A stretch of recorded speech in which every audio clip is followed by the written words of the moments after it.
Halo, dear student TUB 4. Semua pasti nanya, TUB itu apa sih?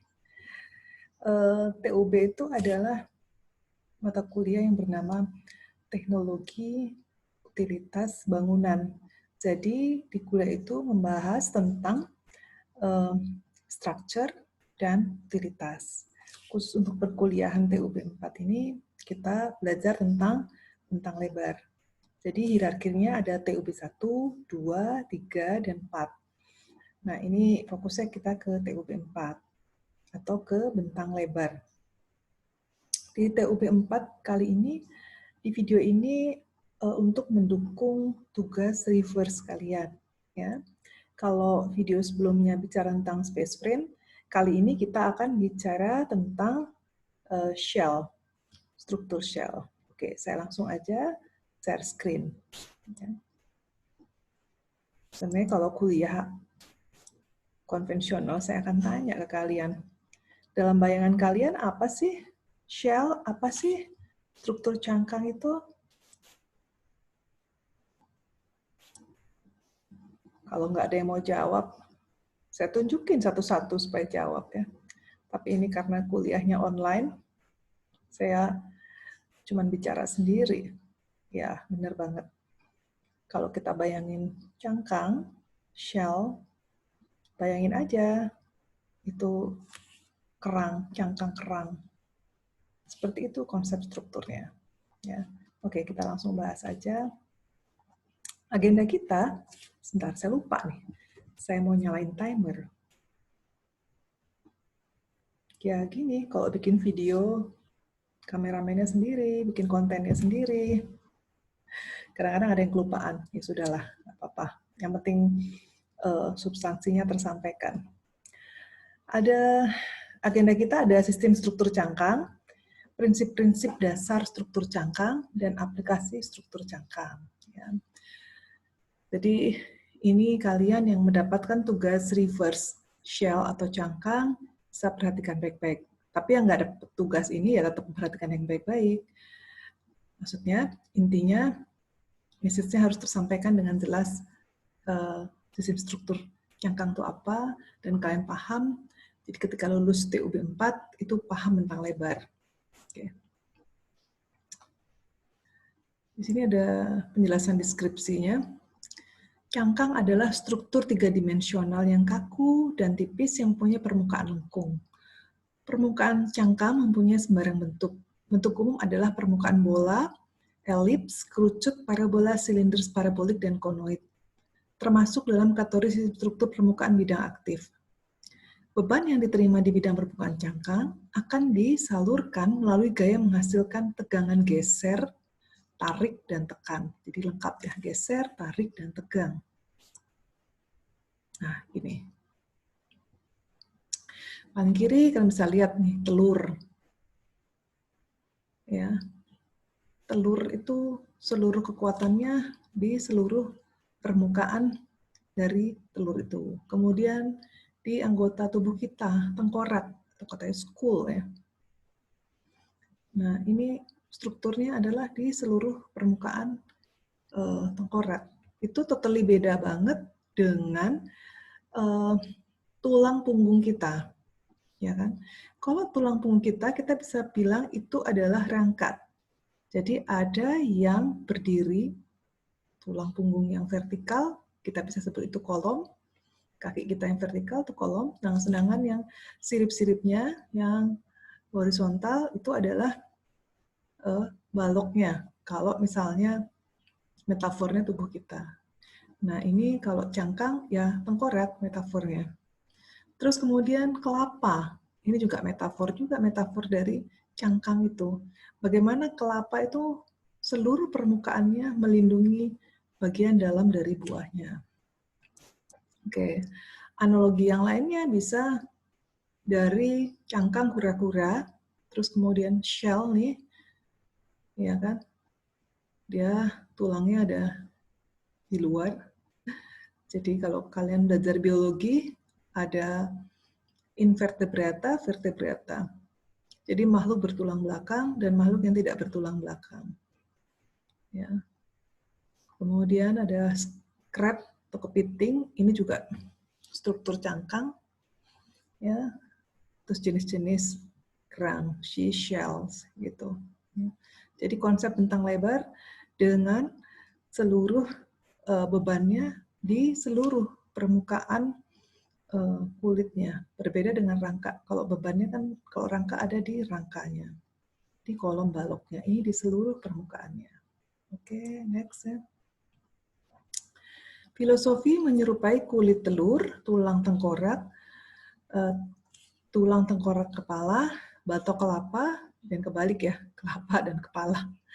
Atau binatang laut seperti kerang, kura-kura, penyu, dan kepiting, dan sebagainya. Terus ini masuk ke struktur beton bertulang. Dia relatif tipis ya, sekitar 8 cm, tergantung seberapa bentangannya. Jadi dia bentangannya tuh 400 sampai 500 kali dari bentangnya. Jadi kalau bentangnya sekitar misalnya 100 meter gitu ya, berarti ketebalannya 1/500 atau 1/400 gitu. Artinya ketebalan cangkang 8 cm dapat menghasilkan bentangan 30 sampai 38 meter. Dalam bentuk kubah cangkang mengalami gaya melingkar, dapat tarik, tekan, dan gaya meridional atau gaya tekan. Jadi kita sebut untuk cangkang tuh gaya tekannya adalah gaya meridional. Untuk kubah diperlukan cincin tarik atau containment di bagian dudukannya, bagian bawah. Cenderung lengkung kurva, fold terowongan. Bentuk yang dihasilkan parabolik, hiperbolik, konoid, bentuk bebas, lipat, dan lain-lain. Ada yang diperkuat dengan balok-balok, rib, sirip-sirip, stiffener untuk penguat dan pengkaku permukaan cangkang dan sel. Ini langsung kita ke kelebihan dan kekurangannya. Kelebihannya atau keistimewaannya dapat berbentang lebar. Ya jelas, karena kita kan belajar tentang struktur bentang lebar ya, pastinya dapat bentang lebar. Dapat mengekspresikan berbagai macam bentuk massa dan bangunan. Nah, ini bentuknya lebih leluasa, gitu kan? Bisa bentuknya bermacam-macam, lengkungnya juga lebih leluasa. Material beton bertulang mudah didapat, bentuk yang dihasilkan artistik dan poetik. Nah, kalau dapat proyek yang konsepnya poetik arsitektur dengan bentang lebar, nah ini bisa main dengan cangkang. Bisa menyerupai bentuk-bentuk biomorfik atau binatang laut. Kedap suara, kuat, kokoh, dan tahan lama. Anti api, anti korosi, dan anti getaran. Kedap air jika dikerjakan dengan teliti dan baik. Saya jadi ingat tuh karya-karya yang pakai struktur cangkang seperti arsitektur itu ya dengan library-nya dengan bentukannya sangat unik banget ya. Kekurangannya kita lihat. Kurangannya strukturnya berat, ya karena beton ya, sehingga perlu pondasi yang ekstra kuat. Butuh bekisting khusus saat pembuatannya. Tidak kuat menerima beban kejut setempat satu titik atau beban terpusat. Ya, jadi dia bentuknya kan seperti ini. Nah, ini bebannya ada di seluruh permukaan cangkang. Jadi kalau tiba-tiba ada satu yang terpusat, nah ini dia nggak kuat, gitu. Harus dikerjakan dengan tingkat pekerjaan yang sangat teliti. Jika salah, sulit diperbaiki. Kalau retak atau bocor, sulit diperbaiki. Permukaan beton harus selalu dipelihara, perlu perawatan. Ya, kayaknya semua struktur perlu perawatan deh.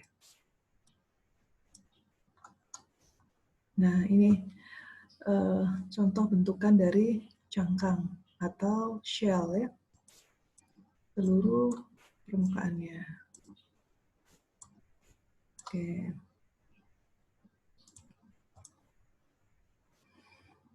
Oke, berikutnya. Nah, ini bentuk-bentuk variasinya. Kan sebenarnya bentukannya itu bisa dari plat datar.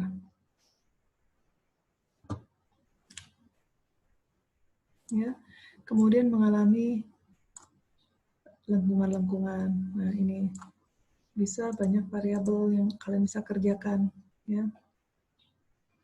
Ya, permukaan bola, terus kemudian apa lagi? Saya pindah dulu annotate-nya. Ya Allah, kenapa begini?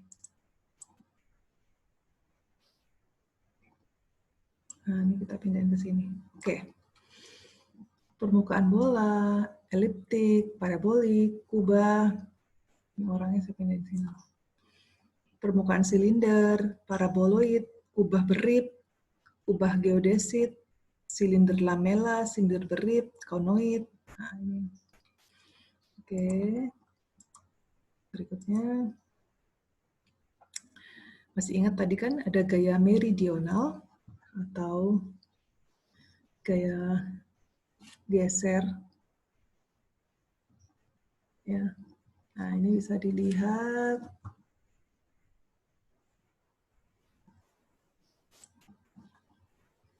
Nah, ini gaya-gaya geser yang terbagi rata di seluruh permukaan. Ya. Ini sudutnya, ya. Terus ini gaya-gayanya, gaya melingkar, gaya meridional, gaya meridional. Jadi kalau ada beban jatuh, ini, nah gayanya terbagi gitu ke seluruh permukaan. Ya. Ini garis furnikuler permukaan cangkang kecenderungan deformasi. Hubungan antar garis permukaan segmen cangkang bola, kecenderungan deformasi permukaan akibat beban terbagi rata, dan garis furnikuler untuk beban yang sama. Terus gaya melingkar adalah tekan di daerah atas segmen bola dan tarik di bawahnya. Gaya meridional selalu gaya tekan. Oke. Kita lihat. Nah, ini seperti ini. Bisa berwujud terowongan.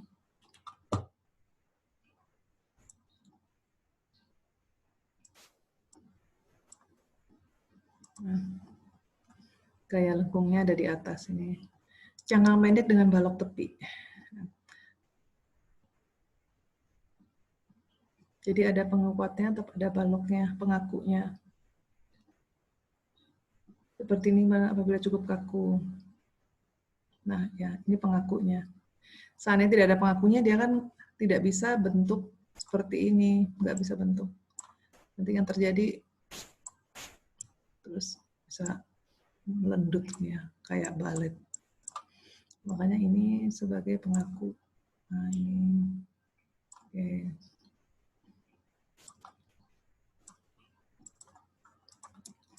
Berikutnya. Nah, ini seperti lihat kan bisa melengkung. Nah, udah seperti yang saya jelaskan sebelumnya.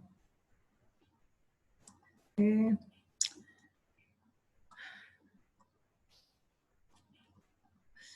Ini waktunya udah cukup malam ya, 11.15. Tapi target saya mau bikin satu selesai video. Oke lah. Ini adalah pengakunya. Ini pengakunya. Ya. Ini kalau dia bentuknya melingkar ini, nah ini ada kayak ringnya. Ya semacam kayak balok pengaku gitu ya. Oke.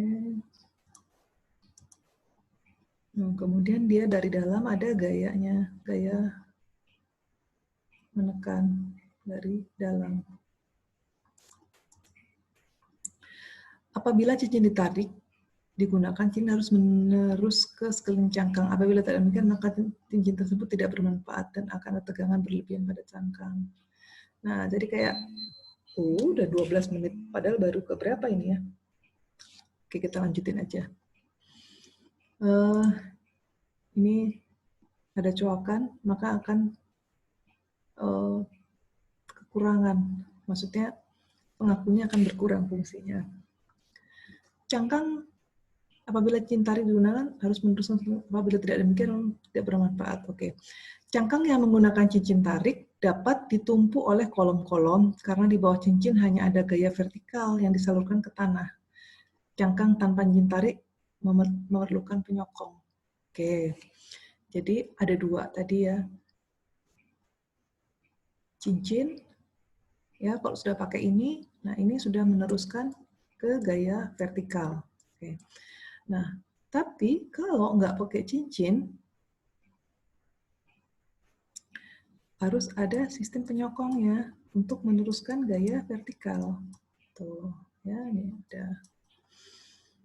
Oke, clear. Oke, lanjut ke berikutnya. Nah, ini berprofil rendah. Ya. Gaya membran dalam bidang cenderung menyebabkan tepi cangkang bergerak ke dalam. Cincin menahan dorongan keluar dari gaya meridional mengalami tarik, jadi cenderung bergerak keluar. Ya. Hubungan cincin dan tepi cangkang menyebabkannya tertahan masing-masing gerakan bebas. Ketidakserasian seperti ini menyebabkan timbulnya momen lentur di tepi cangkang, tapi dengan cepat akan hilang pada cangkang. Nah, jadi ini ada beberapa alternatif untuk membuat pengakunya. Ya. Pertama dengan seperti ini, parsial, atau gini. Nah, kalau kita berangkat lihat dari gayanya, berarti bagian yang di sini harus lebih tebal. Nah, ini diimplementasikan seperti ini. Bagian bawahnya lebih tebal, makin ke atas makin tipis. Untuk mencegah terjadinya tegangan lentur lokal yang besar. Oke, berikutnya. Ini tekuk snap, seluruh cangkang menekuk ke dalam sebagai akibat beban eksternal. Cangkang yang mempunyai kelengkuan kecil bersifat peka terhadap tekuk seperti ini. Memperbesar lengkuan cangkang akan memperkecil kemungkinan tekuk seperti ini. Tekuk lokal, bagian lokal dari cangkang dapat mengalami tekuk ke arah dalam. Hal ini besar kemungkinan terjadi pada cangkang yang punya kelengkungan kecil. Ini tekuk pada cangkang tipis, bisa terjadi seperti ini. Ya. Oke, nextnya. Ini adalah contoh-contoh bangunan dengan struktur cangkang. Bisa dilihat seluruh bagian permukaannya menjadi tumpuan beban struktur. Ya. Ini masih ingat karyanya siapa? Ini karena siapa? John Utzon. Terus ini Le Corbusier. Terus mana lagi? Nah, ini contoh-contoh berbagai macam bangunan dengan cangkang. Nah, ini kalau kita lihat bangunan terbentuk sangat unik banget, ya. Bisa bervariasi, melengkung-melengkung, melengkung-melengkung seperti ini, ya. Ada yang begini, ada yang kayak kipas dipelintir, ya. Banyaklah, banyak macamnya. Oke. Nah, ini contohnya cangkangnya. Bisa bermain dengan modul-modul. Ketika satu modul, kemudian ada 3 modul, jadi seperti ini. Nah, ini challenging banget kalau kalian dapat project bentang lebar. Keindahan dari bentang lebar itu dari strukturnya, jadikan bagian dari estetika. Nah, nih kayak gini.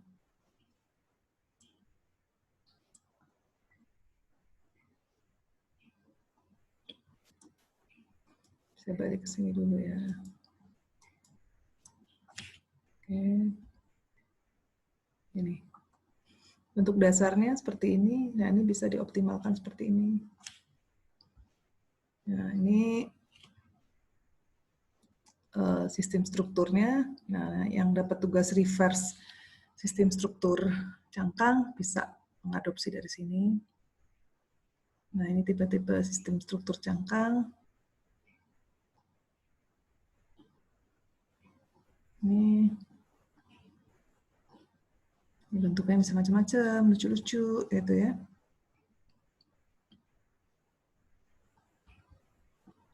Ya, ini aplikasinya.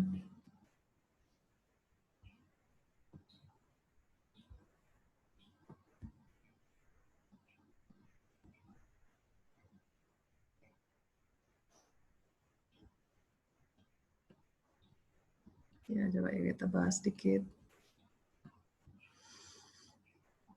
Ini atapnya jelas banget nih. Bentuk atapnya jelas sekali. Ini bentuk atap dari sistem struktur cangkang.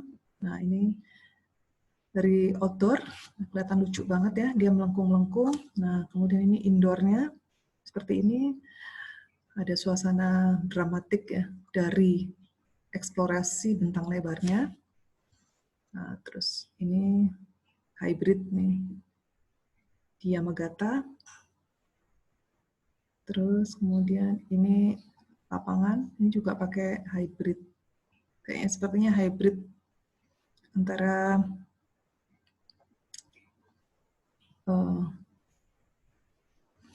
sistem struktur portal dan sistem struktur cangkang.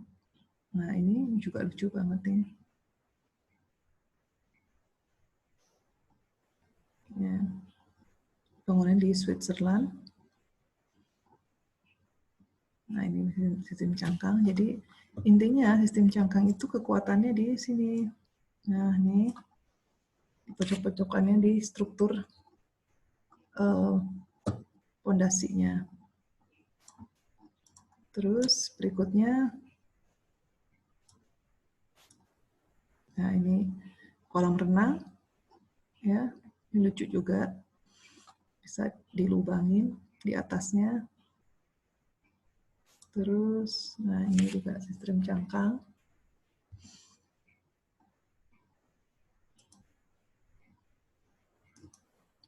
Ya, ini ada yang kenal pasti, Sydney Opera House. Ya, ini pakai shell juga. Ya, ini arsiteknya John Utzon. Nah,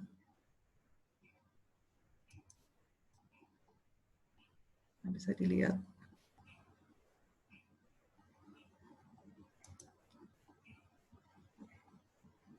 Bagaimana di dalamnya, terus kemudian struktur dindingnya kayak apa. Nah, ini semua udah di-upload, bisa dilihat di portal dan dipelajari. Ya, untuk detailnya kita bisa diskusikan. Tulangan yang terbentuk sirip-sirip. Nah, pada intinya dia pakai struktur shell. Jadi seluruh permukaan atapnya itu adalah struktur. Ini konsep meridionalnya. Oke.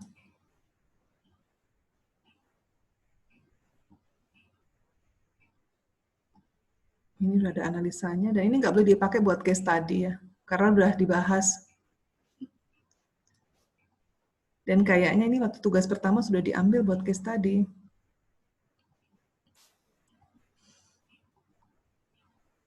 Ya.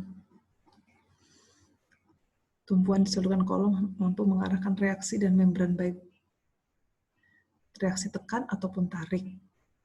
Perpindahan gaya tekan tarik bekerja pada permukaan cangkang. Nah, jadi memang seluruh bebannya, beban strukturnya ada di seluruh permukaan cangkangnya. Nah, ini tadi di luarnya, ya, lihat keren banget ya. Nah, ini di dalamnya. Ini sampai ada denahnya segala. Oke.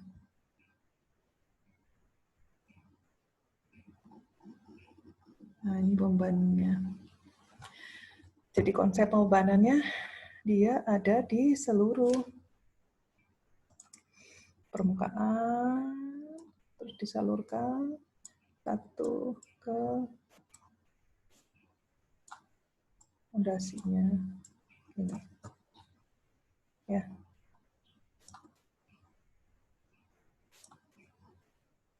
Oke, berikutnya. Nah, ini aksonometrinya. Ini maketnya.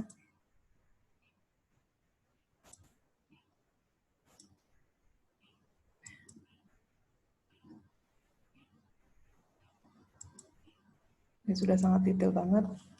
Nggak bisa jadikan case tadi. Oh.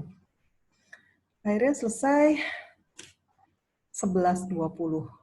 11.25.